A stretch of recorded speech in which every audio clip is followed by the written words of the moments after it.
So for this video, I'm going to be taking on the Bthardamz Dungeon on Master Difficulty from the Isle of Madness Story mode. And there's not a lot going on with this particular encounter outside of Portia, and when we hop in, I'll talk about that. For this particular encounter, I actually am using still a mage list with a lot of prophecies and then the banished cards. And so we're going to go ahead and hop right in. And again, it'll make sense in a moment why I want to run this list, but essentially, you start at a disadvantage, so getting a lot of prophecies can be very, very helpful. And then also, you want the banish cards like Cast into Time, because, let's throw you back, and honestly, you back. Portia has a last gasp that says, if Portia dies, you lose the game. And that's bad. However, because it's a last gasp, hang on. I'll get you out of here. As you can see here, if you actually play Cast into Time on Portia, you don't lose the game and you don't have to worry about protecting her. Now, why is protecting her annoying? Well, even if you kill everything here and she comes over to your side, which is relatively easy to do, but even if you do that, what happens is the enemy, because they're playing this mostly neutral strength deck, will very often use Grappling Hook to steal her away and then kill her.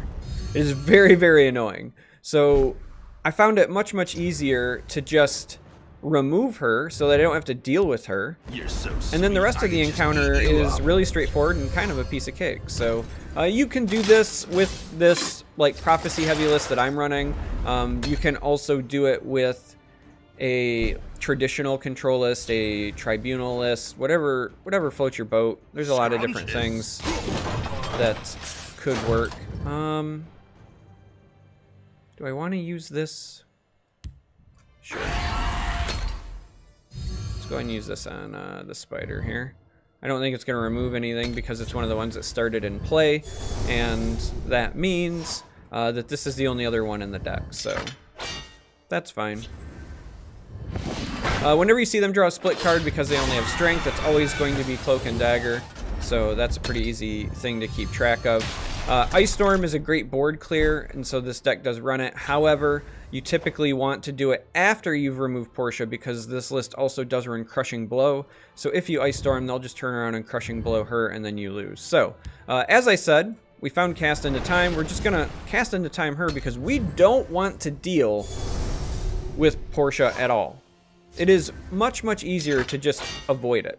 Also, we kind of wanted to get hit by this because, you know, we're running a prophecy deck. And naturally, we hit 0 prophecies, but we're running a prophecy deck, and that's the goal. The other thing to consider is Halls of the Dwemer can burst you down, so whenever you see a board like this with a lot of Dwemer, and you have an Ice Storm, it's pretty safe to just Ice Storm that. Not even give it a chance. Don't risk it. And we'll go ahead and Wall of Spikes that. Speak, citizen. And honestly, we'll just put a Wall of Spikes over here kind of proactively to protect this as well. Oh, hey, there's that Crushing Blow that I was talking about, though. So again, Ice Storm, great board clear. However, you do want to wait to use it. Kind of keep that in mind. I guess now I have many important things on my mind. We'll go ahead and use Encano to nuke this. Doppelganger on Encano is pretty fun. I'm not gonna lie. Loyal House Carl buffing the pointing Wall of Spikes is always a bit fun as well.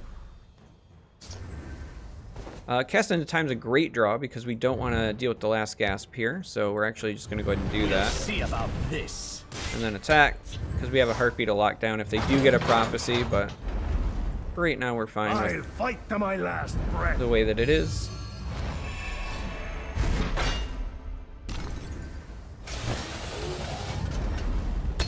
And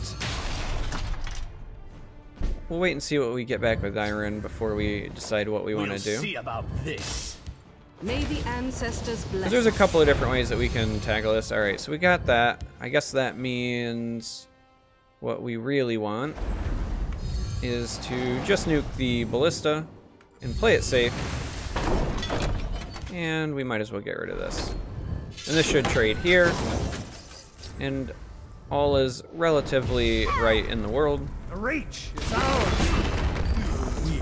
Like I said, it's just a very traditional, very easy control matchup once you get rid of Portia. If you can get rid of Portia, the rest is, as I said, straightforward. We'll see about this. History shall remember We'll this see day. about this. Let's do this, By and our service, we honor kind. let's put it there, just because that'll let us skip that last rune For the Reach. Let if us it stand survives, together. and it should survive. And this is it. This is going to be the encounter.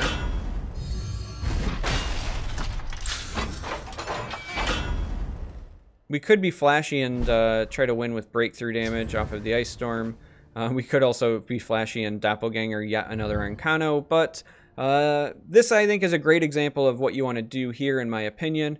You want to try to cast into time Portia because, in my opinion, it makes everything significantly easier. You don't have to worry about grappling hook. Then make sure once she's out of the way that you clear the board as best you can so that you don't have to worry about Halls of the Dwemer. And then the rest is easy peasy, We'll see standard about this. control. Just run them out of resources, punch them in the face. And that's it. So if you were struggling, hopefully this helps. Thanks for watching, and until next time, may you walk on warm sands.